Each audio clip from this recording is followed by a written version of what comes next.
Testing, testing.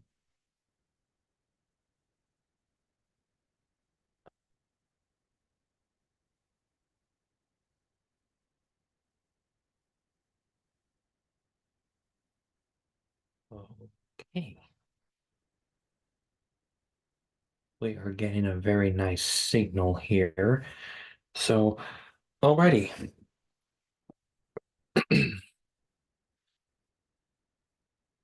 So I want to make sure that I could share screen.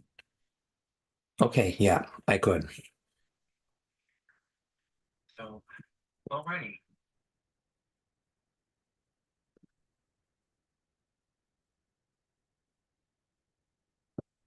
I could share screen.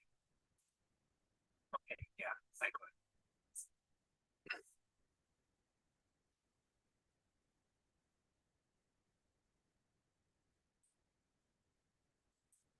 Okay, looks like we're ready to start. All right, so hi there, everyone. Uh, Cash Vault back today with, of course, the Thursday late night discussion and review of the Star Wars The Acolyte series. This one being, let me share this with you. Trying to get used to being, doing the sharing stuff and all that. Um, we don't need any of that. That's my broadcast. Oh, where'd it go? Where did it go? Here it is. So today we will be going over episode 4 that's named Day. I suppose it's probably referring to like day as in the day that the Jedi finally find May, I suppose, and probably the day that at the end of the episode we have a big Sith surprise, spoiler alert. And you'll probably recognize who he is when you see his mask or his helmet. So it looks like, which of course, episode 4 came out on the 18th, 2 days ago. And of course, revealing a new one, episode 5, which is still unnamed, but for June 25th, next week. So we'll be looking forward to that. I can stop share screening now. So, yeah, so for these live streams now in the future, just another reminder, I want to get used to like share screening and, maybe playing and having you guys look at stuff if needed. But anyways, we're here to discuss today. So, also, please chat down below in the live chat. Please give in your feedback. Let me know who's here, all that kind of such. Um, because I'll be reading it on my other device. I can't read it on here because I'm broadcasting. So, anyways, so episode 4, Day. Oh my goodness. First of all, my overall rate on this one. I will definitely give this maybe a 3 out of 4 stars. Um Probably just because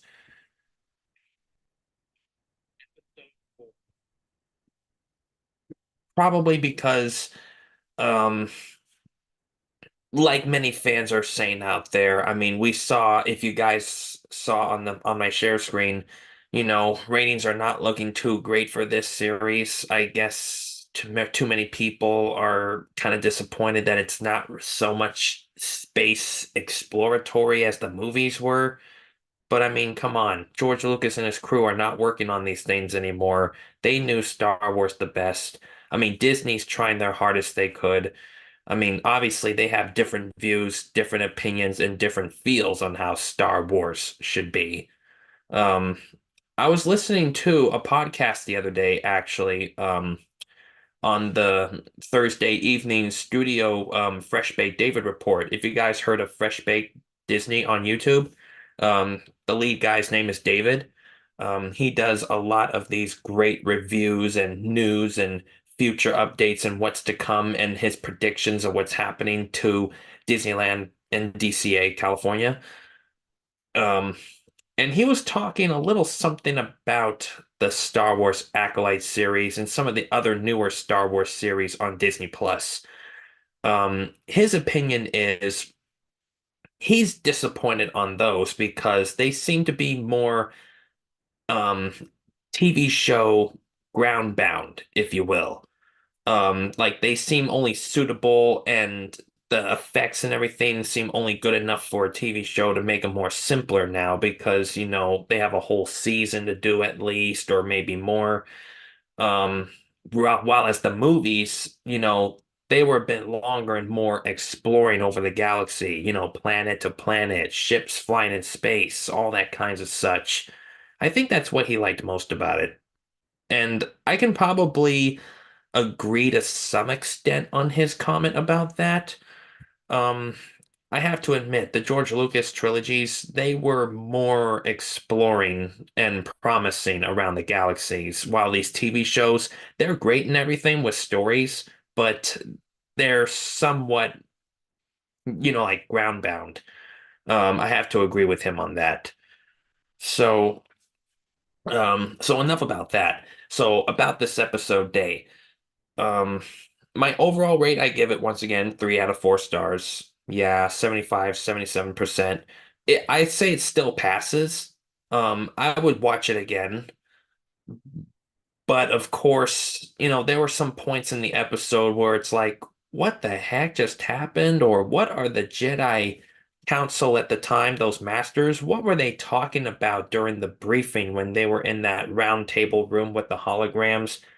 And then you figure it out finally more toward the end, and you kind of understand a little better about Master Soul and his connection with May and Osha and how he's trying to reunite them better.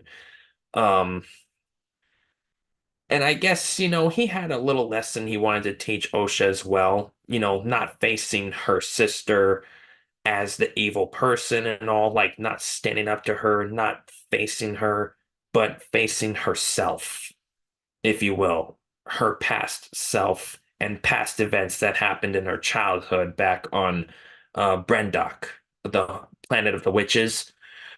Um, I suppose, let me check the chat real quick. Hey, Scott Applier, thanks for coming in. Um, Let me see if I can write something here. Uh, what's Yep, it looks like it's sent. Um, so anyways, um, so we'll get to my next topic about it after I read a little bit of the chat.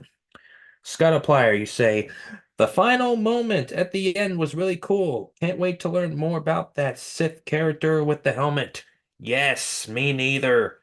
You know what he reminds me of? He has a similar look to maybe Darth Raven or something like that. Maybe it's Darth Raven or maybe another Sith and maybe that cult or maybe one of the Sith from maybe um I wouldn't want to say the Night Sisters like from the Clone Wars like what Asajj's cult was, but so yeah, I wouldn't like say that is what it was 100%. I can only guess at this point. Maybe it's Darth Raven, maybe it's a Shadow Witch Sith, maybe it's a Night Sister or a Night Brother Sith. I mean, who knows? Um, but yeah, I have to guess. If I had to guess between all of those that are possibilities, Darth Raven would be my first choice. I mean, he has the similar helmet.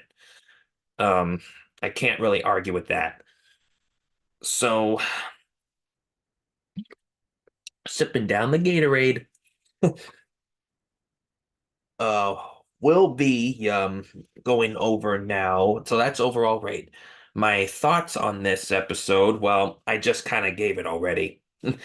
So, uh, yeah, we learned some more bit about the characters. I mean, Osha, I mean, was there for, I mean, seen in the intro, we have the idea. The Jedi Council took her in from Brendok to the Jedi Temple, and now she figures her time is up and she needs to be leaving just because she knows now what the Jedi's new mission is, and that's to um track down her sister May and find her.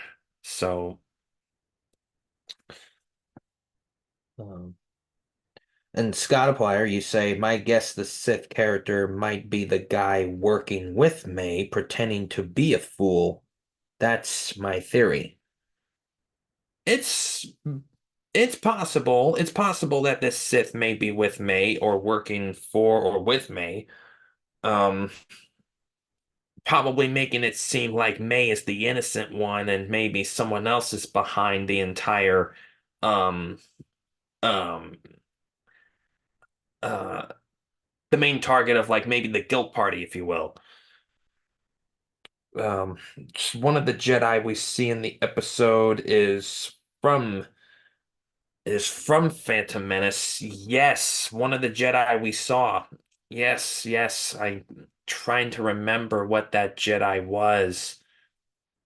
Um, it cannot be Kalnaka. I mean, it can't be the Wookiee Master. Definitely not the Wookiee. But it's the first time we ever see really a Wookiee being a Jedi, and I'm glad that they, had a li Disney decided to do a little inclusivity, if you will, of adding another alien galactic species in the Star Wars world to like, hey, Wookiees can be Jedis too. I mean, who says it just has to be other alien forms out there or humans? It could be anybody, really. Anyone who feels and has the force. Um, the bald old guy with the long head.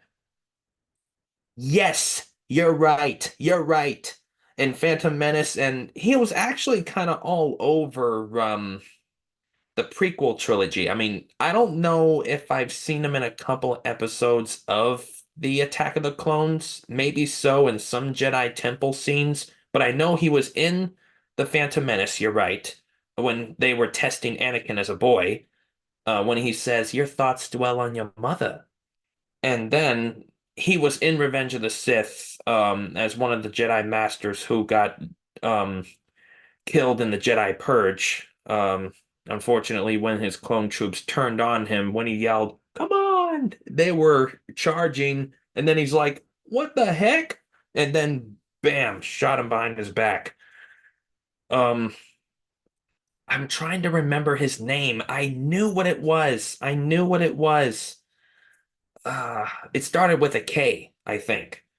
But he was one of the older masters on the order, along with the same time as Master Windu, and nearly as close as Master Yoda. But of course, Master Yoda's the oldest. He's the Grandmaster. Um, so yes, I'm just trying to figure out what his name was. I mean, maybe of course I can look it up.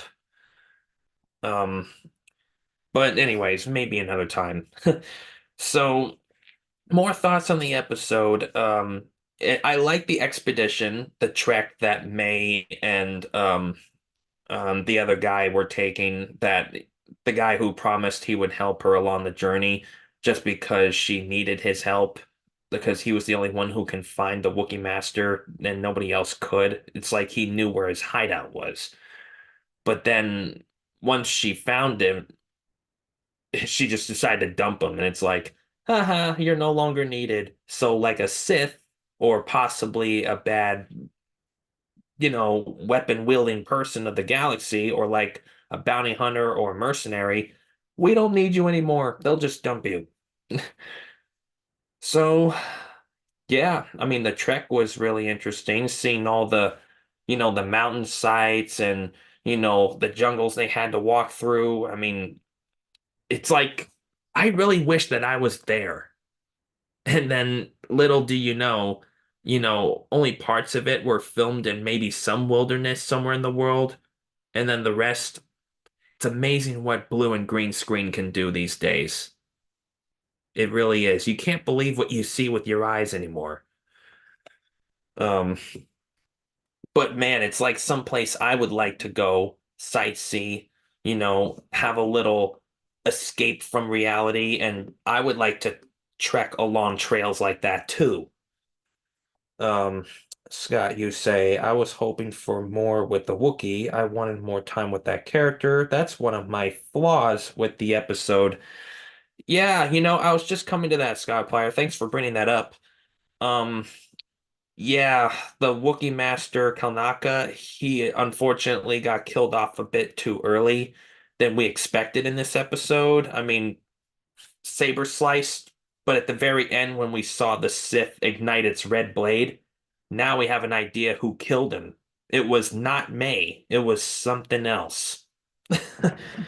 But May probably knew about it, unless she was telling the truth when she told the guy that she no longer needed, I'm gonna surrender to the Jedi. I'm gonna find Kelnaka and then talk to him or something like that. Maybe she was not expecting him to be dead, or maybe she wanted him dead. That part of the mystery still remains unsolved.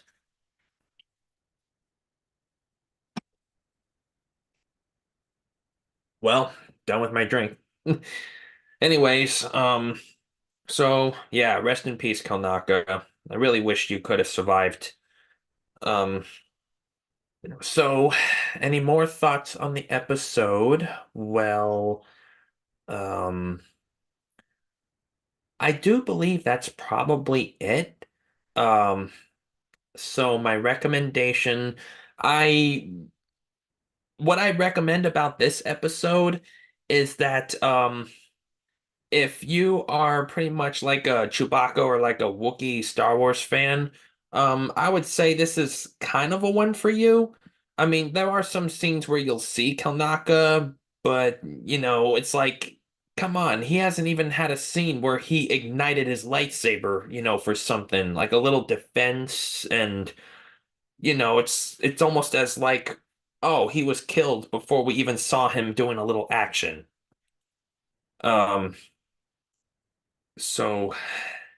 Yeah. Um, and it would have been really great though if in this episode Disney could have brought back in the character, probably not Chewbacca because this was before his time. Maybe one of the older Wookiees that were part of Chewbacca's um family from Kashyyyk. Maybe Tarfor, who was the other Wookiee with Chewbacca helping Yoda escape Kashyyyk from the Purge. Um, or someone similar to him. That would have been really amazing. Him and Kelnaka communicating and talking about what's going on, and maybe Tarfor or another Wookiee could have helped him or something like that. Um, but it's like, oh well, we got what we got. Uh, And it was really surprising. One little swift of a force strike from the Sith, like blew by force push or like force repulse, like all of those Jedi away for a little while, or, enough to just knock them away. And it's like, oh my gosh, what did they get themselves into? It's like, are these Sith at this time really that powerful? Well, I guess we'll never know. Maybe in the next episode, or maybe around the end of the season, he may reveal himself or herself. Scott Plier, you say, I think the back half of the season will be more Sith focused. I've heard that's another flaw people have. That so far, the series hasn't quite focused on the Sith much yet. Yeah, I think so far it's been focusing more on Jedi and May and Osha's background. I mean, sure, I guess we need a little backstory on every tree branch of the whole entire franchise, or the entire series. And then we'll get introduced to the Sith or other characters, however you want to say it. Um, it's like one at a time, one at a time. Like in the Star Wars movies, at least they combined it all in one huge story, but then again, they had movie length time. So those films were like 2.5, almost 3 hours long. So they had enough time to almost like jumble a lot of stuff in there. And it's like they jump back and forth. In this scene, we have those characters, we know what they're about and they know what's going and we know what's going on with them. Then it jumps back to these characters in this time or in this place, and they do their thing, so we know about them. And it keeps jumbling, and all of these separate events going on is what's leading up to a huge conflict for the very end. And it's like at the end of every movie, it's like, okay, we get a victory or something wonderful happened. Um, except probably not Revenge of the Sith. That was like the only one in my opinion that had kind of the saddest ending, but at least Luke and Leia's survival after birth was a good thing. Um, so any more recommendations of this episode? Well, I would recommend it if you're a little bit into like exploring or if like once again you're into like Wookiees or like Kashyyyk similar kind of home planets. I mean, this is the planet they focus on. Um uh I think it was called Kofar was the name of this planet that they were on. Kofar, I believe. Um just uh just give me a moment here. Let me quickly just look it up. Um yeah, yes, yes, yes. The planet, the planet. Episode 4, the planet. The planet was, well, Kanaka was the Jedi Master. Yeah, it was Kofar. Khofar. It's Kofar. Um, so yeah, if you like this planet Kofar, similar to like Kashyyyk or a jungle or home planet of like Wookiees, well then go ahead and watch it, be my guest. But so far it's like, okay, this story's timeline and plot and pattern seems to be moving kind of slow, in my opinion.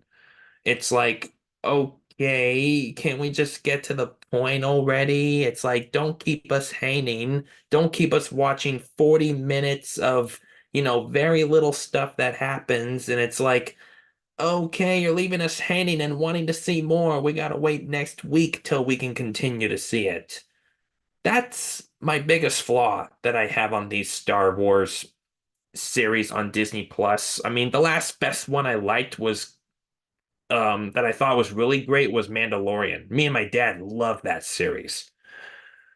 Um so anyways, that's all my thoughts and recommendations and ratings of this episode. Final um closing thoughts of this is I'd say it was worth it. Like I said before, 3 out of 4 stars, 75 to 78%. 75, 78% Rotten Tomatoes, so like around a mid to high C grade. So I say it still passes. Um, so yeah, um, it's a good one. Episode 4 called Day. Well, again, episode five's title, according to online, um is still untitled, but then we may find out what it is maybe the day before, or online will reveal it as the date gets closer for its plus streaming release on the platform. So, anyways, that's all I have to say about this episode, and just a couple more things I want to talk about before we go. I'm gonna see now what we have here in the chat. We got Scott Applier says, "Yep, Kofar. Yep, that was the planet." It's picking up. They are trying to flesh out May and Osha's characters and getting us to care about them. It's important to flesh out characters with TV shows like this.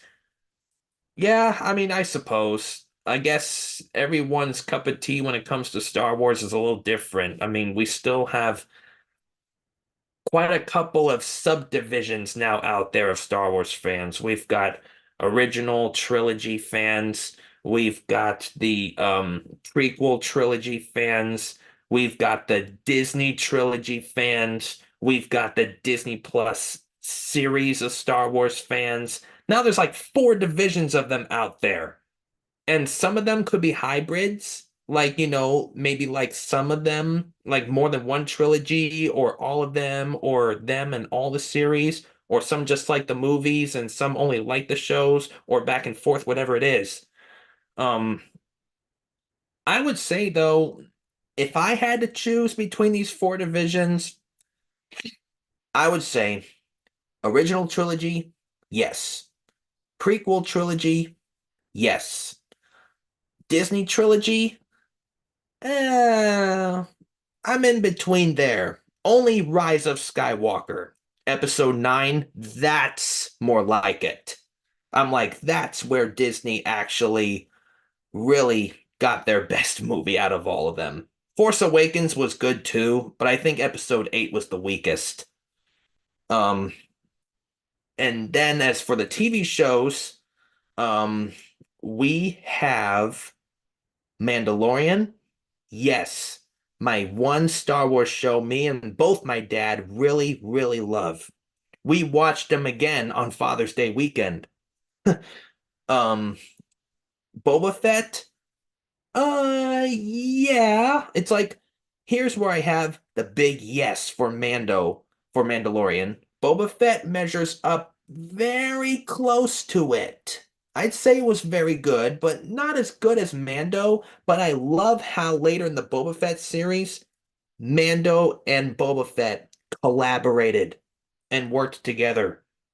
It's like bringing, Deadpool and Wolverine, which is coming out around the end of July. It's like bringing those two in for one episode special.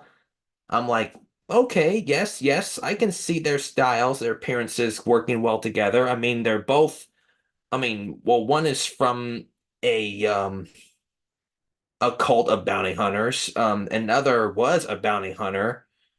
Um, Actually, the Mandalorians, I don't believe they were bounty hunters. They were like a cult of warriors. Um, it's like Mandalorian is where it's at. And Obi-Wan and Ahsoka, love the shows.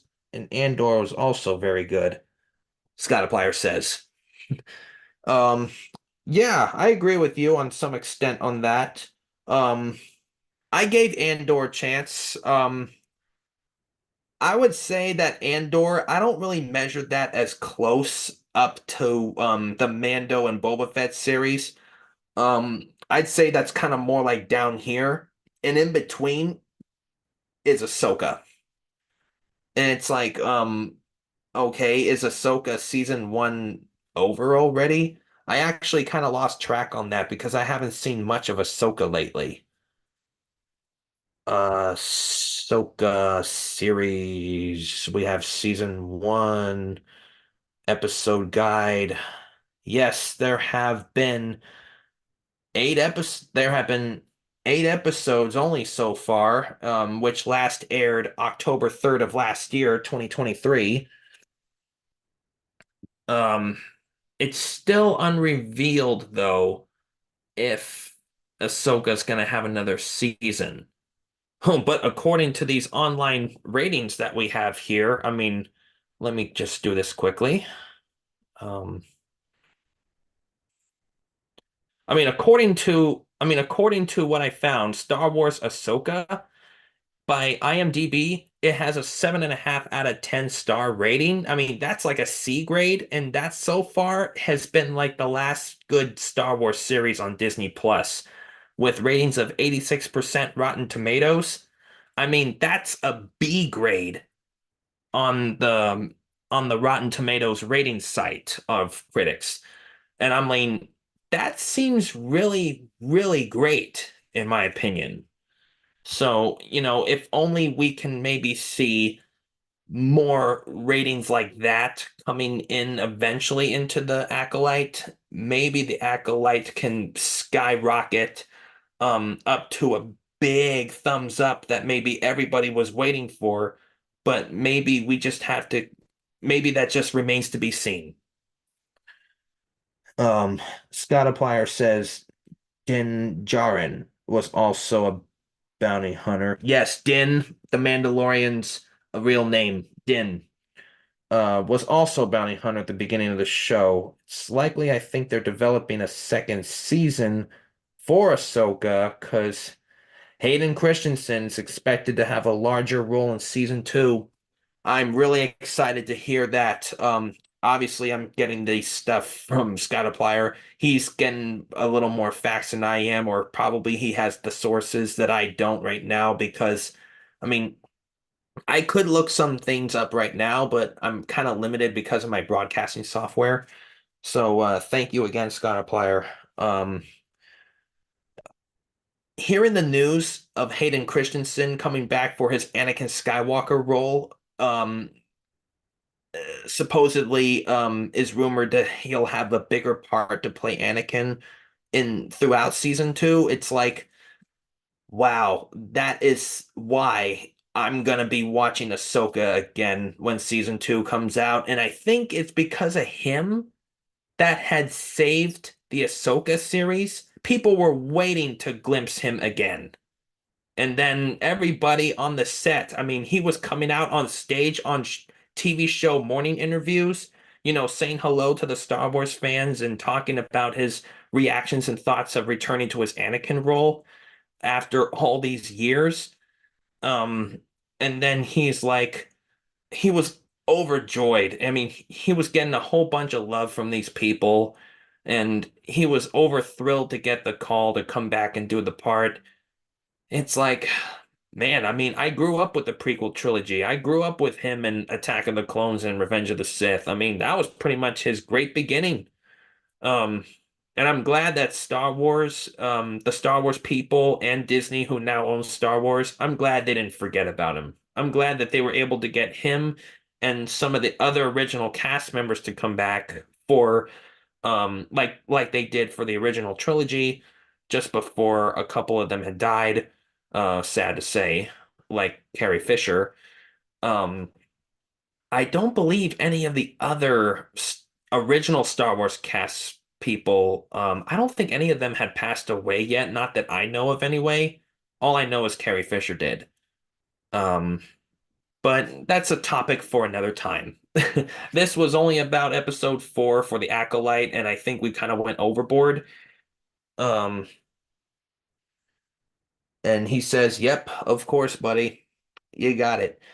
Um, so maybe on more of these topics, like returning of Hayden Christensen's role to do Anakin Skywalker for season 2 of Ahsoka, maybe for exploring the casts of each trilogy, maybe explaining more of the TV shows and doing a whole review and discussion and live in general of some of the other series like Ahsoka, Boba Fett, Mando, Andor. Maybe any of those could be for any further live stream topics. So please, please, guys, give us your thoughts. I mean, Scott Applier, thank you very much for yours, but if we can get some more things out there from more people and more subs, that would be awesome. So I think now we're going to end this live and call season 1, episode 4, Day of Acolyte a closed discussion. We can now close this. So don't forget, if you guys missed this live, this will be archived down in my lives playlist so you can watch it again later and put in your comments. It'll be enabled. Live chat will be off if you watch it later, but you can still comment. So, anyways, thank you all for those who came to watch this live discussion. And also, don't forget to like this as well as comment down below. So, I'll see you guys next Thursday, probably around the same time at night, 11 p.m. PST, to discuss season 1, episode 5. So, I'll see you guys next time. Cash Vault.